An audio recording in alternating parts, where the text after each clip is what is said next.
మా ఊర్లో ఎవరు చేయరు, కాబట్టి మాకు కూడా ఒక కింగ్ కావాలి అని ఎవరు అడుగుతారో తెలుసా? సమూయేలు దగ్గరికి వెళ్తారు. ఎవరి సమూయేలు? మోషే తర్వాత, యెహోషువ తర్వాత, ఇంకా ఇలా కొంతమంది ప్రవక్తల తర్వాత దేవుడు సమూయేలును ప్రవక్తగా ఎన్నుకున్నాడు. అయితే ఈ సమూయేలు ప్రార్థన చేసుకుంటూ ఉన్న సమయంలో ఈ ఇశ్రాయేలు ప్రజలందరూ కలిసి ఎక్కడికి వచ్చినారు? ఎక్కడికి వచ్చారు? సమూయేలు దగ్గరకు వచ్చారు. ఆయన అప్పటికే చాలా వయసు అయిపోయింది, తాతయ్య అయిపోయారు. సమూయేలుకి ఇప్పుడు 2 సన్స్ ఉన్నారు, వాళ్ళకి కూడా పిల్లలు ఉన్నారు. కానీ సమూయేలు అంత మంచి వాళ్ళు కాదంట వాళ్ళు. కాబట్టి సమూయేలు దగ్గరకు వచ్చి ఏమంటున్నారు?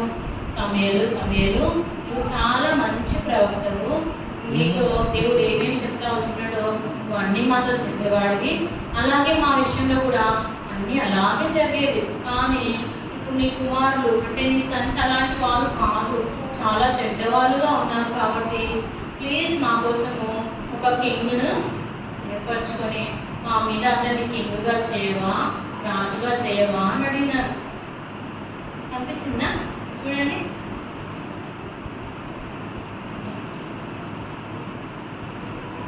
ఏం చేస్తున్నాడు ఇక్కడ సమూయేలు? చూసారా? అక్కడ ఉండి అక్కడున్న దేశాన్ని, అక్కడ ఉన్నటువంటి చుట్టుపక్కల ప్రాంతాలన్నింటినీ కూడా చూస్తూ ఉన్నాడు. అది ఏ ఊరంట? ఏ దేశము? కానాను దేశము. ఇప్పటికే వాళ్ళు కానాన్లోకి వచ్చేసి చాలా ఇయర్స్ అయిపోయింది. అయితే సమూయేలు ఇక్కడ ఎందుగా ఉన్నాడా? ఎలా ఉన్నాడు? ఎలా ఉన్నాడు? మీ డాడీ లాగా ఉన్నారా? మీ తాతలాగా ఉన్నారా? అన్నలాగా ఉన్నారా? తాత కన్నా చాలా వయసు అయిపోయింది. ఇంకొద్ది రోజులైతే ఏసీ దగ్గరికి కూడా వెళ్ళిపోతారు కదా. కాబట్టి ఈయన తర్వాత మాకు ఎవరైనా ఉంటే బాగుండు అనే ఆశ కలిగింది. వాళ్ళు ఆ కోరిక పుట్టి ఎవరో ఎందుకు, మాకు కింగ్ ఉంటే సరిపోతుంది అని అనుకొని అలా అనుకొని సమూయేలు దగ్గరికి ఇశ్రాయేలు పెద్దలందరూ వచ్చారు. చూసారా ఎంతమంది వచ్చారు కింగ్ కోసం అడగడానికి? వచ్చి అడుగుతా ఉన్నారు.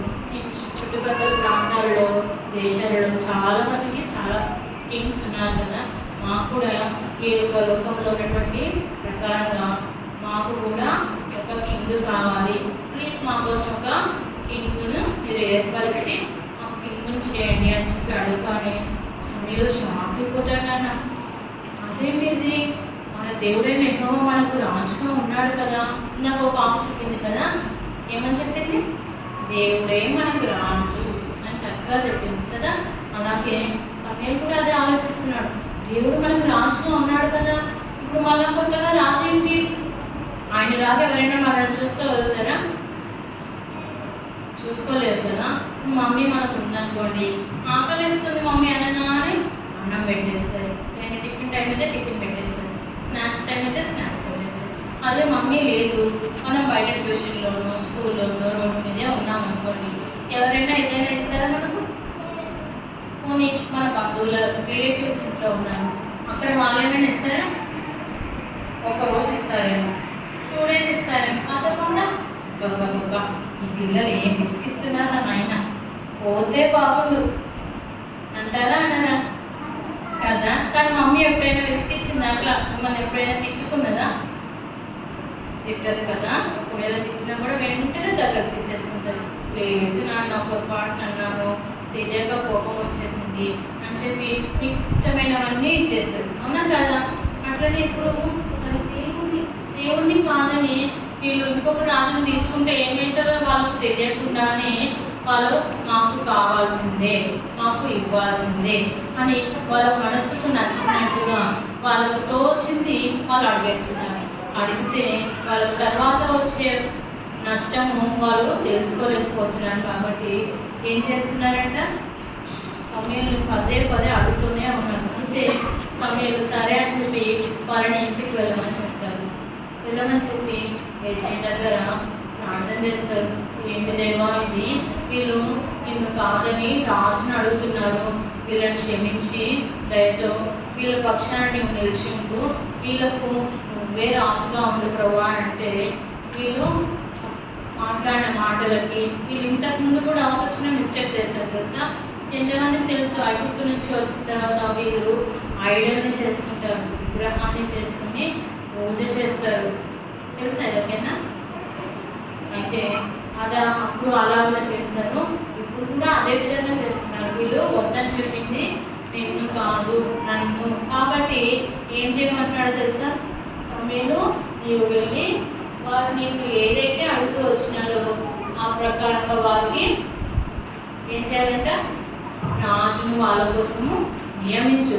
కానీ ఇక్కడ దేవుడు కూడా కండిషన్ పెట్టాడు. ఏంటో తెలుసా, ఒకవేళ రాజును పెడితే రాజు ద్వారాగా ఏ సంఘటనలు వారు ఫేస్ చేయాలో, ఎట్లాంటి సిచ్యువేషన్స్ వాళ్ళు ఎదుర్కొంటారో ప్రతిదీ కూడా ముందుగానే తెలియపరచు. అది నీ బాధ్యత. కాబట్టి దాన్ని నీవు ముందుగానే వాళ్ళకి ఏం చేయాలంట, తెలియజేయమని సమూయేలుకు దేవుడు చెప్తాడు. అర్థమవుతుందా స్టోరీ? అర్థమైందా? అయితే సమూయేలుకు దేవుడు చెప్పిన తర్వాత సమూయేలు వాళ్ళ దగ్గరికి వెళ్తాడు.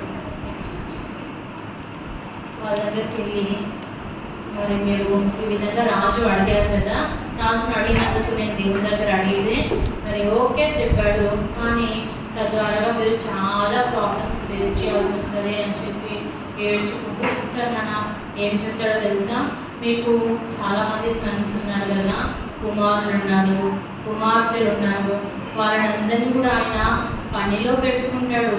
ఏం పని? ఇంట్లో అంట్లు తోమడమా, గిన్నెలు కడగడమా, బట్టలు ఉతకడమా? ఇవి మగవాళ్ళు చేయలేరు కదా. అయితే వీళ్ళకి ఎట్లాంటి పని తెలుసా, వాళ్ళ కుమారులను తీసుకొని పోయి హార్స్ రైడింగ్ చేయిస్తారు. యుద్ధాలకు వెళ్ళేటప్పుడు ఆ రోడ్లో అటు ఇటు తిరగడానికి రథములను తోలే వాళ్ళగా కొంతమందిని పెట్టుకుంటారు, రథాల ముందు పరిగెత్తడానికి కొంతమందిని పెట్టుకుంటారు, వెపన్స్ని తయారు చేయడానికి కొంతమందిని పెట్టుకుంటారు. ఇంకా వాళ్ళ ఇంట్లలో ఏదైనా పనులు బలంగా చేయాల్సిన పనులు ఉంటాయి కదా, ఆడవాళ్ళు చేయలేనివి, అట్లాంటి పనులు చేయడానికి కొంతమందిని, పొలాలలో పని చేయడానికి కొంతమందిని పెట్టుకుంటాడు. ఇంకా ఆడవాళ్ళనేమో ఇంకా అంట్లు కడగడానికి, బట్టలు ఉతకడానికి, ఇల్లు శుభ్రం చేయడానికి, ఇంకా రొట్టెలు కార్చడానికి, అలా కష్టమైనటువంటి పనులన్నీ చేయడానికి మిమ్మల్ని, మీ కుమారులను, మీ కుమార్తెలను పెట్టుకుంటాడు. ఇంకా మీ దగ్గర మంచి మంచి పంటలు, ఇంకా పొలాలు ఉన్నాయి కదా, ద్రాక్ష తోటలు, ఇంకా ఒలివ తోటలు, ఇట్లాంటి వాటిని అన్నింటినీ కూడా ఆయనకు ఇష్టం వచ్చినటువంటి వాళ్ళకి ఇచ్చేసుకుంటాడు. అంటే ఆయన దగ్గర పని చేసే వాళ్ళు ఉంటారు కదా, దాసులు, ఇంకా అట్లాంటి వాళ్ళందరికీ కూడా ఇచ్చేస్తాడు. మేము ఇవ్వము, అవి మాది అన్నారు అనుకోండి, ఆయన మీ మాట వినడు, ఇచ్చి తీరాల్సిందే. ఇంకా వాటిలో వచ్చే పంట కూడా ఆయన దగ్గర పనిచేసే వాళ్ళకి శాలరీగా ఇచ్చేస్తాడు అని చెప్పి చాలా ఏడ్చుకుంటూ చెప్తున్నాను. ఎంత చెప్పినా కూడా వాళ్ళు ఏమంటారో తెలుసా, ఆహా నాకు రాజు కావాల్సిందే, నాకు ఖచ్చితంగా మా అందరికీ రాజు కావాల్సిందే అని చెప్పి అంటారు. మీకు ఎవరికైనా బైక్ కావాలి? ఇక్కడ బైక్, ఓ మీకు చాలా మంచి పిల్లలు. అయితే మాకు తెలిసిన ఒక అబ్బాయి బైక్ కావాలని అడిగాడు తెలుసా. ఎంత చిన్న పిల్లాడో, చిన్న పిల్లాడు తెలుసా. ఆ బాబు మమ్మీ నాకు బైక్ కావాలా మమ్మీ అని చెప్పి వాళ్ళ మమ్మీని అడుగుతూ ఉన్నాడు. బైక్ కొనివ్వచ్చా అంత చిన్న పిల్లలకి? ఇవ్వచ్చా? ఇస్తే ఏమైంది? ఒకవేళ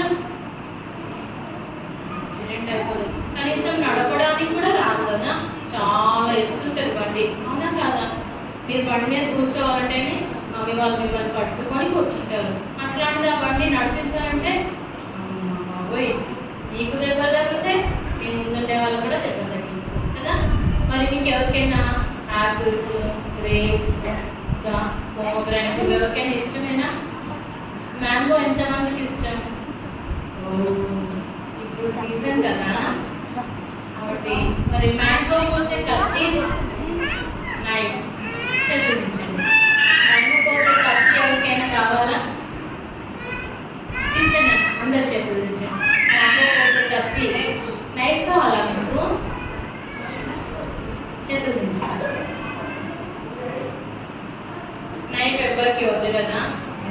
మంచి పిల్లలైనా చాలా జాగ్రత్తలు తీసుకుంటారు, ఏ హాని జరగకుండా మిమ్మల్ని మీరు కాపాడుకుంటారు కదా. అయితే ఈ ఇశ్రాయేల్ ప్రజలు కూడా అట్లాంటి కోరికనే కోరుతున్నారు. వాళ్ళకు నష్టం జరుగుతుందని తెలియదు, కానీ ఆ యొక్క నష్టాన్నే వాళ్ళు కొని తెచ్చుకోవాలని చూస్తున్నారు. అయితే ఈ విషయంలో వాళ్ళు నష్టమే కాదు, ఆ యొక్క నష్టం ద్వారా వాళ్ళు కలిగేటువంటి అపాయము, దోషము వాళ్ళకు తెలియకుండానే తెచ్చుకుంటారు. ఎట్లా దోషం అవుతుంది? దేవుడిని త్రోసివేస్తే ఏమైతే చెప్పండి? మాకు ఈ దేవుడు వద్దు అని చెప్తే ఏమైతే తప్పేనా కాదా? పాపం కదా.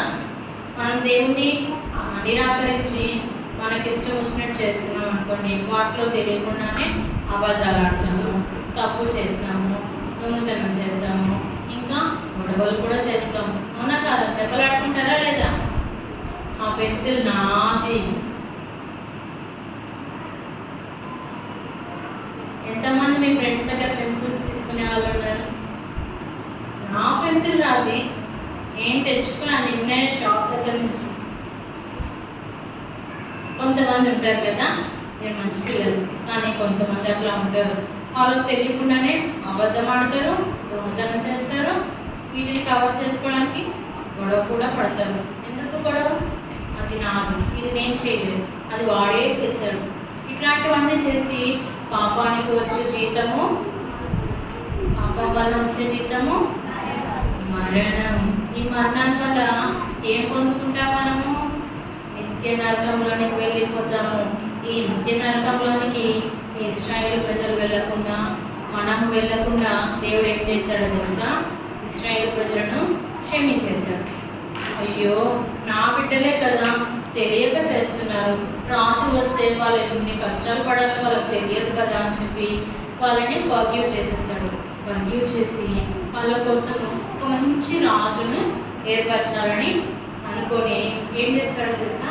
సరే మీరు ఇప్పుడు ఇంటికి వెళ్ళండి అని చెప్పి మళ్ళా సమయంలో ప్రేయర్ చేస్తూ ఉంటాడు. ప్రేయర్ చేసి, ప్రభువా నువ్వు చెప్పినట్టుగా నేను వాళ్ళని హెచ్చరించాను, అయినా కూడా వాళ్ళు నా మాట వినలేదు దేవా అని చెప్పినప్పుడు, అప్పుడు ఇంకా సరే వాళ్ళని ఇంటికి వెళ్ళమని చెప్పావు కదా, నేను నీ యొద్దకు ఒక వ్యక్తిని పంపిస్తాను, అతనినే నేను రాజుగా ఎన్నుకున్నాను, ఏర్పరచుకున్నాను అని చెప్పి అతని దగ్గరికి దేవుడు నెక్స్ట్ డే ఒక వ్యక్తిని పంపిస్తాడు. ఆ వ్యక్తి తన తండ్రి పేరు కీషు. ఏం పేరు? కీషు. ఆ వ్యక్తి యొక్క నాన్న పేరు కీషు. ఆ వ్యక్తి నాన్న దగ్గర కొన్ని డాంకీస్ ఉండేవంట. ఏంటవి? డాంకీస్ ఉండేవి. వాళ్ళకి చాలా డబ్బులు ఉండేవంట, మంచి బిల్డింగ్లో ఉంటారంట, భాగ్యవంతుడు అని ఉంది అతని గురించి రాయబడినటువంటి ఆ యొక్క భాగంలో. అయితే ఆ భాగ్యవంతుని కుమారుడే సౌలు. ఎవరు? సౌలు ఫాదర్ పేరు ఏం పేరు? కీషు. కీషు వాళ్ళ సన్ పేరు సౌలు. అయితే ఈ సౌలు 3 డాంకీస్ తప్పిపోయినాయి కదా, వీటిని వెతుక్కుంటూ ఫారెస్ట్లో, ఎడారిలో, వాళ్ళ ఊర్లో అంతా చుట్టుప్రక్కల అంతా వెతుకుతూ ఉంటాడు. ఎంత వెతికినా కూడా అస్సలు కనిపించవే. ఎక్కడికి వెళ్ళిపోయాయా వాళ్ళని? ఇంకా పక్కన ఊళ్ళోకి కూడా అలా వెతుక్కుంటూ చాలా దూరం వచ్చేస్తాడు. వెతుకుతూ ఉన్నప్పుడు సమయంలో ఉండే ఊరికి దగ్గరలో వాళ్ళు ఉండగా ఇంకా సౌలుకు చాలా భయం అయిపోతాడు, టెన్షన్ పడతాడు. అయ్యయ్యో, మనం డాంకీస్ని చూసుకుంటూ వెతుక్కుంటూ వస్తున్నాం, కానీ మనము ఇప్పటికే చాలా లేట్ చేసేసాము. మా ఫాదర్ ఇప్పుడు డాంకీస్ గురించి కాకుండా ఎవరి గురించి టెన్షన్ పడతారు? మన గురించి టెన్షన్ పడతారు. మనం వచ్చి చాలాసేపు అయిపోయింది కదా, 2 రోజులు దాటిపోయింది కదా, ఇప్పుడు మనం ఇంకా పోలేదనుకో వాళ్ళు మన గురించి టెన్షన్ పడతారు అనుకుని ఇక సౌలు తనతో పాడుకోవాల్సినటువంటి దాసుడు అంటే సర్వెంట్కి చెప్పి మనం వెళ్దాము అని అన్నాడు. కానీ మా సర్వెంట్ ఏమన్నాడు తెలుసా? మనం వెళ్దాము, కానీ వెళ్ళకుండా ఒక చిన్న ప్రయత్నం చేద్దాం. ఏంటా ప్రయత్నం అంటే, ఇక్కడ మన పక్కనే ఉన్నటువంటి ఊళ్ళో సమూయేలు అనే ప్రవక్త ఉన్నాడు. అతడు ఇట్లాంటి ప్రవచనాలు లేదా ఏదైనా మనకు సమస్య ఉంటే వాటి విషయంలో ప్రార్థన చేసి పరిష్కరించేటువంటి వాటిలో చాలా ఎక్స్పర్ట్. ఏంటంటే ఏ ప్రాబ్లం ఉన్నా, ఎట్లాంటి బాధ ఉన్నా దాని నుంచి నుంచి ప్రార్థన చేసి దాంట్లో నుంచి వాళ్ళందరినీ కూడా విడిపించడానికి సమర్థుడు కదా. అయితే పిల్ల విషయంలో కూడా డాక్టర్స్ ఎక్కడికి వెళ్ళిపోయాయి, ఏమయ్యాయో ప్రార్థన చేసి మనకు సొల్యూషన్ చెప్తాడు. దయచేసి మనం ఆయన దగ్గరికి ఒక్కసారి వెళ్ళి ట్రై చేద్దాము అని సర్వెంట్ సౌలుతో చెప్తాడు. మరి అక్కడికి వెళ్ళాలంటే ఎలా వెళ్ళాలి అని అనుకుంటున్నారు, కానీ అక్కడ చుట్టుపక్కల కొంతమంది అటు ఇటు తిరుగుతూ ఉంటారు కదా, ఊళ్ళలోకి జర్నీ చేస్తూ ఉంటారు. వెళ్తారా లేదా? అది కనిపిస్తున్నారా? మీరు ఎంతమంది సమ్మర్లో హాలిడేస్కి ఊరికి వెళ్తారు? ఓ చాలా హ్యాపీ కదా. అట్లనే మీరు కూడా చాలా మంది జర్నీ చేస్తూ ఉంటే అడుగుతారు, ఇక్కడ సమయంలో అనేటువంటి ప్రవక్త ఎక్కడ ఉంటాడు, నేను అతన్ని కలవాలి అని అడిగితే ఆ యొక్క సిస్టర్స్లో ఆమె అదిగో మీకు ముందుగానే ఉన్నాడు, ఆయన ఈరోజే వచ్చాడు, ఉన్నతమైనటువంటి స్థలముల మీద బలి అర్పించడానికి వెళ్ళకముందే మీరు ఆయన దగ్గరికి వెళ్ళి కనిపించండి, దాంతో మాట్లాడండి అని చెప్పి ఆమె అంటారు. అనగానే ఇంకా వాళ్ళు తొందరగా వెళ్ళిపోతారు.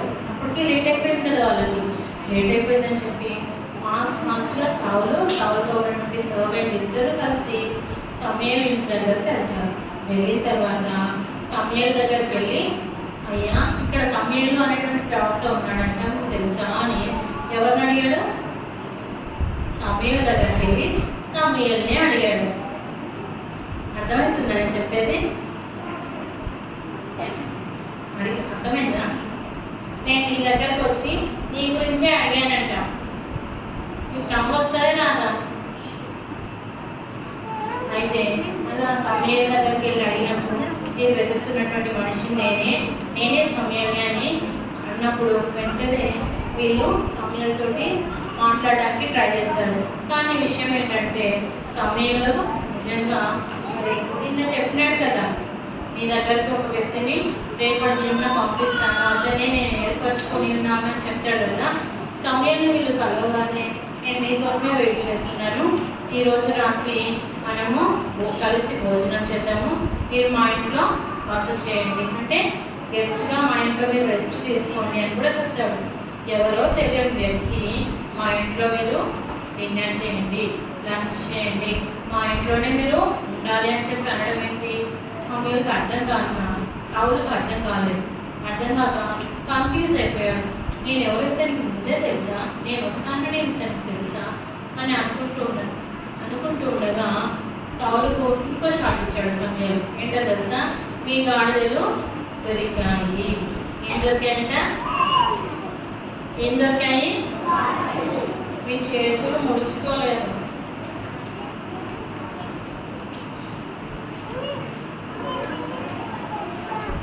మీ గాడిదలు ఆన్సర్ ఇవ్వట్లేదు నాకు, నేను చెప్పాలి ఏంటి? వాయిస్ వినిపించట్లేదు. ఏం దొరికాయి? నిజంగానే దొరికాయా? అయితే ఏ విషయంలో సౌలు కన్ఫ్యూజ్ అవుతున్నాడు? ఇందాక నేను 2 విషయాలు చెప్పాను. ఏం చెప్పాను? సమయంతో కలిసి డిన్నర్ చేయడానికి ఎందుకు పిలిచాడు, నేను ఎవరో ఇతనికి ముందే తెలుసా అని ఒకటి. సెకండ్ది, ఈ రాత్రి మీరు మా ఇంట్లోనే ఉండవని చెప్పాడు అన్న. ఈ 2 విషయాలు సౌలుకు అర్థం కావట్లేదు. అందులోనే గాడిదల విషయం కూడా చెప్పాడు. అరే నేను గాడిదల గురించి ఇతనికి ఏమీ చెప్పనే లేదే, ఎవరు చెప్పారబ్బా? ఇంకొక డౌట్, ఇంకా కన్ఫ్యూజన్ పెరిగిపోయింది. ఇలా జరుగుతూ అనుకుంటూ ఉండగానే మీరు నాతో కూడా ఉన్నతమైనటువంటి స్థలానికి వచ్చి నాతో కూడా సహవాసంలో ఉండండి, బలి అర్పించడానికి అక్కడికి రండి అని చెప్పినప్పుడు అతను కూడా సౌలు కూడా సమయాలతో పాటుగా వెళ్తాడు. ఆ తర్వాత వీళ్ళకు సమయాలతో పాటుగా మరి లంచ్ రెడీ చేశారు. లంచ్లో స్పెషల్ డిషెస్ అన్నీ పెట్టేశారంట సౌలుకి. ఏం పెట్టారు? Special dishes. ఏంటవి? చికెన్, మటన్ బిర్యానీ, ఇంకా మీకేమి ఇష్టం? బిర్యానీ కదా. ఇట్లా ఇట్లా స్పెషల్ డిషెస్ అన్నీ సౌలుకు మాత్రమే పెట్టారంట. అక్కడ వచ్చిన వాళ్ళందరికీ వేరే ఫుడ్, ఇతనికి మాత్రం స్పెషల్ అంట. ఇతని కోసమే స్పెషల్గా చేయించారంట. ఇదేమి ఇంకా అర్థమే కావట్లేదు, పరిచయమే లేదు. అట్లాంటి లంచ్కి పిలిచాడు. లంచ్కి పిలిచారు సరే, అందరితో పాటుగా కూర్చోబెట్టలేదు, స్పెషల్ చైర్ వేశారు, స్పెషల్ ఫుడ్ పెట్టారు. అరే ఇంకా కన్ఫ్యూజింగ్గా ఉంది అని అనుకుంటూ ఉండగా అతను నైట్ మరి అక్కడ పడుకోవడానికి పిలిచాడు కదా, వాళ్ళ ఇంట్లో ఉండమని చెప్పారు కదా, ఇవన్నీ మైండ్లో గిరగిర తిరుగుతూనే ఉన్నాయి. ఇంకా నెక్స్ట్ డే మార్నింగ్ వాళ్ళ ఊరికి బయలుదేరడామని అనుకుంటూ ఉండగా అప్పుడు సమయాలు వెళ్తూ ఉంటే సౌలు వెళ్తూ ఉంటే సమయాలు సౌలు దగ్గరకు వచ్చి నీ సర్వెంట్ని అంటే దాసుని మనకంటే ముందుగా వెళ్ళమని చెప్పు అని చెప్తాడు. ఎవరిని వెళ్ళమన్నాడు ముందుగా? ఎవరిని వెళ్ళమని అన్నాడు? ఎవరిని? సర్వెంట్. ఎవరిని? సర్వెంట్ని ఎవరికంటే ముందుగా వెళ్ళమన్నాడు? సౌలు కంటే ముందుగా వెళ్ళమన్నాడు. ఎవరికంటే ముందుగా? వెళ్ళమని చెప్పిన తర్వాత సమయాలు అప్పుడు చెప్తున్నాడు మెయిన్ మ్యాటర్ అంతా. ఏం చెప్తున్నాడంటే ముందుగా అతని బుడ్డిలో నుంచి నూనెను తీసుకొని సౌలు మీద పోసాడు. ఏం చేశాడు? నూనె తల మీద పోసాడంట. అలా పోస్తే అభిషేకం చేసినట్టు. ఏం చేశారంటే ఇప్పుడు సౌలుకు నూనెతోటి సమయాలు అభిషేకం చేశాడంట. ఇప్పుడు మ్యాటర్ అర్థమైంది సౌలుకు. ఏంటని? నేనేదో స్పెషల్ పని కోసము నియమింపబడి ఉన్నాను. ఏంటట? స్పెషల్ పని. ఏంటా పని? రాజుగా ఉండాలని. అది ఇంకా క్లియర్గా చెప్పలేదు కానీ ఏదో స్పెషల్ పని అని మాత్రం సౌలుకు అర్థమైంది. అర్థమైన తర్వాత ఇంకా పూర్తిగా చెప్తున్నాడు. ఇశ్రాయేలు ప్రజలందరి మీద దేవుడైనటువంటి యెహోవా ఎవరిని? నిన్ను. ఎవరిని? ఎవరిని? ఎవరిని? నిన్ను. ఎవరిని? దేవుడైనటువంటి యెహోవా నిన్ను రాజుగా ఏర్పరచుకొని ఉన్నాడు అని సౌలుతో చెప్పాడు. చాలా భయపడ్డాడు తెలుసా సౌలు. నేనేంటి, రాజునేంటి, నన్ను నియమించడం ఏంటి? ఎందుకు షాక్ అయ్యాడో తెలుసా? 12 గోత్రాలు ఉన్నాయి తెలుసా ఇశ్రాయేల్ ప్రజల్లో. ఎన్ని గోత్రాలు? ఎన్ని? 12 గోత్రాలలో ఈ యొక్క సౌలు గోత్రము ఎన్నోదో తెలుసా? ఓకేనా? ఫస్ట్దా? సెకండ్దా? పోనీ మధ్యలో ఫిఫ్త్దా? ఓ ఎస్టిమేట్ చేసావు, కనీసం ట్రై చేసావు. అంట ఎన్నోదో తెలుసా? చాలా లాస్ట్దంట. లాస్ట్ది 10th 12th గోత్రం అంట. అంటే లాస్ట్ గోత్రము. అంతే లాస్ట్లో నుంచి దేవుడు ఏర్పరచుకున్నాడు ఆ సౌలుని. కానీ అది నిజమే కదా. బైబిల్లో ఒక మాట రాసిపెట్టింది తెలుసా? అంటే ఏంటంటే బుద్ధి లేని వాళ్ళని, ఇంకా జ్ఞానం లేని వాళ్ళని, ఇంకా బుద్ధిహీనులను, జ్ఞానహీనులను, శక్తి లేని వాళ్ళని, ఇంకా వెర్రితనం గల వారిని దేవుడు తన కోసం ఏర్పరచుకుంటాడంట. ఇట్లాంటి వాళ్ళని హెల్తీగా ఉన్న వాళ్ళన, ఇంకా బుద్ధిమంతులనా, జ్ఞానవంతులనా, లేదంటే మంచి బలవంతులనా, ఎలాంటి వాళ్ళనంట? ఎవ్వరూ ఇష్టపడనటువంటి వ్యక్తులను ఎవరు ఇష్టపడతారంట? చాలా మంది బాధపడతారు కదా, నాతో ఎవరు మాట్లాడాలి ఖర్చి అనుకుంటారు కదా. వాళ్ళని దేవుడు ఏం చేస్తారు తెలుసా? అలాంటి వాళ్ళనే బాగా ఇష్టపడతారంట. ఎందుకో తెలుసా?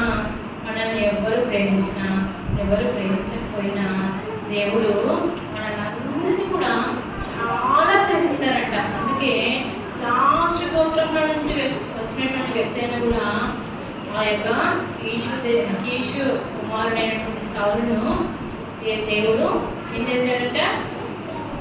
ఏర్పరచుకున్నాడంట. ఏర్పరచుకున్న దేనికోసం? సౌలుకి కింగ్ కింద ఉన్నటువంటి వ్యక్తిగా ఉన్న కోసమా? కింగ్ కింద ఉండడానిక?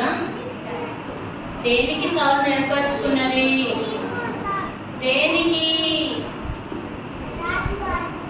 దేనికి? రాజు కింద ఉండడానికి కాదు, రాజుగా ఉండడం కోసమే. చాలా గ్రేట్ కదా మన దేవుడు. ఎవ్వరు ఇష్టపడకపోయినా కూడా మనల్ని దేవుడు ఇష్టపడుతున్నాడంట. కాబట్టి సౌలును రాజుగా ఏర్పరచుకొని ఏం చేస్తున్నాడంట? ఆయనని అభిషేకించి ఆయనకి 3 ఆనవాళ్ళు కూడా పెట్టాడంట. అంటే నిజంగా నన్ను దేవుడు ఏర్పరచుకున్నాడా అనేటువంటి డౌట్లో సౌలు ఉండిపోయాడు. ఆ డౌట్ క్లియర్ చేయడానికి 3 గుర్తులు చెప్పాడంట. నువ్వు ఇంటికి చేరేలోపు ఈ 3 జరుగుతాయి. దాంతో నువ్వు నిజమేనా కాదా అనేటువంటి విషయంలో క్లారిటీ వచ్చేస్తుంది నీకు అని చెప్తాడు సమయాలు. అయితే నిజంగానే ఆ 3 గుర్తులు జరుగుతాయి అన్న. మీ విషయంలో ఎప్పుడైనా జరిగిందా?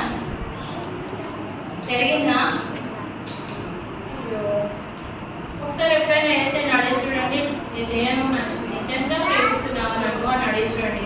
నీతో నిజంగా దేవుడు మాట్లాడతాడు. ఎందుకో తెలుసా? యేసుక్రీస్తు ప్రభువు ఎందుకోసం ఈ లోకంలోనికి వచ్చాడు? ఎందుకోసం వచ్చాడు? నా కోసము. ఎవరి కోసం? ఇంకొక పాటలో పాడారు కదా, ఎవరంటే ఇష్టం అంటే దేవునికి, ఎవరంటే ఇష్టం అంటే దేవునికి. పాటలు విన్నారు కదా, పాడారు కదా మీరందరూ కూడా.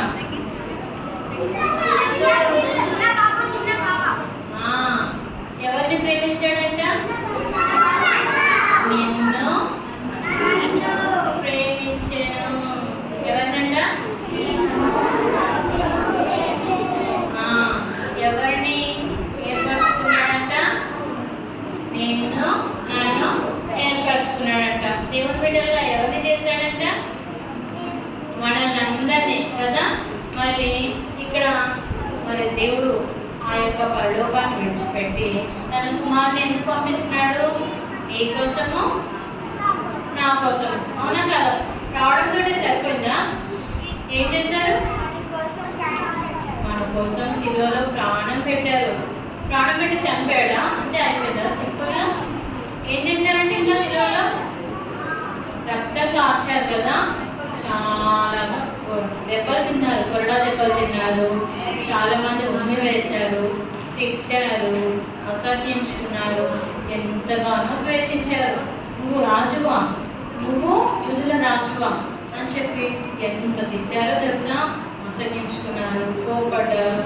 ఇంకా వాళ్ళ మధ్య ఉండడానికి ఇష్టపడలేదు. యేసుప్రభువు ఉండాలంటే యేసుప్రభువుని అక్కడి నుంచి పంపించేస్తూ వచ్చినారు కొన్ని చోట్లలో నుంచి. అదంతా కూడా ఎందుకు అనుభవించారు? ఎవరి కోసం అనుభవించారు? నీ కోసము, నా కోసం కదా. ఆయన మన కోసమే కదా శిలువలో చనిపోయి మరలా లేచింది. అవునా కాదా? మరలా లేవడం ద్వారా మనకి ఏమిచ్చాడు దేవుడు? ఏమిచ్చాడు నాన్న? నిత్య జీవం ఇచ్చాడా లేదా? మరి నిత్య జీవం ఇప్పుడు ఎవరికి కావాలి? నిత్య జీవం ఎవరికి కావాలి? నాకు నిత్య జీవం వద్దండి, నేను నరకానికి వెళ్ళిపోతాను అని ఎవరైనా చెప్పగలరా? చెప్తారా? చాలా వెర్రితనం కదా అది. నేను నరకానికి వెళ్ళను, నేను ఎక్కడికి వెళ్తాను? పరలోకానికి, నిత్య జీవంలోనికి వెళ్తాను అని అనుకునే వాళ్ళు ఏం చేస్తారో తెలుసా? యేసుక్రీస్తు ప్రభువునే తన రాజుగా ఏర్పరచుకుంటారు. మన జీవితంలో ప్రతి విషయంలో కూడా ఏది కావాలన్నా, ఏం చేయాలన్నా ఏం చేస్తారంట? యేసయ్య దగ్గర అడుగుతారు. యేసయ్య, నేను పలానా చోటుకి వెళ్తున్నాను, మీరు నాకు తోడుగా ఉండండి, నాకు సహాయం చేయండి అని ఏ పని చేసినా కూడా, ఏది కావాలన్నా కూడా యేసయ్య దగ్గర అడిగి చేస్తారంట. అవునా కదా? మరి మీరు ఎవరైనా చేస్తారా? అట్లా చేస్తారా? యేసుక్రీస్తు ప్రభువుని మీరు మీ రాజుగా చేసుకుంటారా? లేదంటే మీ ఇష్టం వచ్చినట్టు చేసుకుంటారా? మన ఇష్టం వచ్చినట్టుగా చేసుకుంటే ఏం జరుగుతుంది? పాపంలో పడిపోతాము, నిత్య నరకాగ్నికి వెళ్ళిపోతాము. అవునా కాదా? దాని నుంచి తప్పించడానికే కదా దేవుడు ఈ లోకానికి వచ్చింది. మరి ఈ లోకానికి వచ్చిన దేవుణ్ణి, ఆ రాజుల రాజుని మనము మన రాజుగా చేసుకుందామా? ప్రార్థన చేస్తారా? మరి ప్రభువా మీరు రాజులకే రాజు, ప్రభువులకే ప్రభు, మరి మీరు నాకు రాజుగా ఉంటారా అని అడుగుతామా? ఇష్టమేనా మీకు అందరికీ? ఇష్టమేనా? ప్రార్థన చేద్దామా? నీళ్ళలో చేయడా చిన్న ప్రార్థన చేసుకొని మళ్ళీ సంవత్సరంకి వెళ్ళిపోతాం, సరేనా?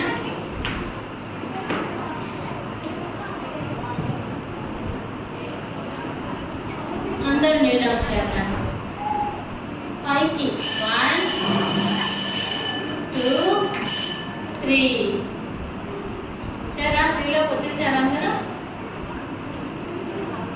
ఓకే, ప్రార్థన చేస్తున్నాము. నేను చెప్తాను, నాతో పాటు మీరు చెప్పండి, సరేనా? యేసయ్యా నాతో ఈ స్టోరీ ద్వారా మాట్లాడుతూ వచ్చినందుకు థ్యాంక్ యూ ప్రభువా. మీరు రాజులకు రాజుగా ఉన్నారు, ప్రభువులకు ప్రభువుగా ఉన్నారు. కానీ నేను ఈ లోకంలో ఎవరు ప్రేమించకపోయినప్పటికీ ప్రభువా మీ చేత ప్రేమించబడుతూ ఉన్నాను. అందుకు థ్యాంక్ యూ దేవా. మీరు నా జీవితంలో నాకు రాజుగా ఉండాలని ఆశపడుతున్నాను.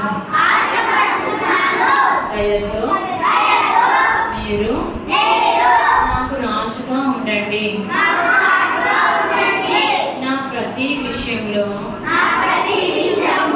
మీరు నాకు హెల్ప్ చేయండి. నన్ను కడిగి శుద్ధీకరించి నిత్య జీవంలోనికి నడిపించండి. ఈ చిన్న ప్రార్థన యేసుక్రీస్తు నామంలో ప్రార్థిస్తున్నాను తండ్రి, ఆమేన్. అలాగే కళ్ళు మూసుకుని రండి, ప్రార్థన చేస్తాం. మిక్కిలిగా ప్రేమించిన అభ్యాసంలో తండ్రి, జీవం కలిగినటువంటి దేవ, కృపామేడానికి స్థితిలో స్తోత్రం చెల్లించుకుంటున్నాను ప్రభా. తండ్రి, ఇశ్రాయేలీయులందరూ కలిసి ప్రభా నేను ప్రభా వారికి రాజుగా ఉండకుండా ప్రభా మిమ్మల్ని వేరుపరుస్తూ వచ్చి ఉన్నాం. మీకు దూరంగా వస్తూ వచ్చినప్పటికీ మీరు ఏమాత్రం కూడా వారిని ద్వేషించకుండా వారిని మళ్ళా క్షమించి నీ బిడ్డలుగా చేసుకుని వారి పక్షాన ఒక చక్కటి రాజును మీరు ఏర్పరుస్తూ వచ్చినట్టున్నారు. ఎంతో సుందరంగా ఉంటా వచ్చినాడండి. అతను ఎంతో ఎత్తుగా ప్రభా చక్కని వాడుగా ఉంటా వచ్చినాడని మీరు సెలవిస్తూ వచ్చినాడు. అలాగే అతని కంటే సౌందర్య రూపం కలిగినటువంటి నీవు మాకందరికీ కూడా రాజుగా ఉండాలని ఆశిస్తున్నాను ప్రభా. అట్టి విధానంలో మా జీవితంలో మా ప్రతి విషయంలో కూడా నీ యొక్క రాజరికాన్ని కనపరుస్తున్నామని ప్రార్థిస్తూ ఉన్నటువంటి పరిచర్య విషయంలో కూడా సహాయం చేయమని యేసుక్రీస్తు ప్రభువారి యొక్క శ్రేష్ఠమైన నామములో స్తుతించి ప్రార్థించి అడిగి వేడుకుంటున్నాను తండ్రి, ఆమేన్. లేచి నిలబడండి.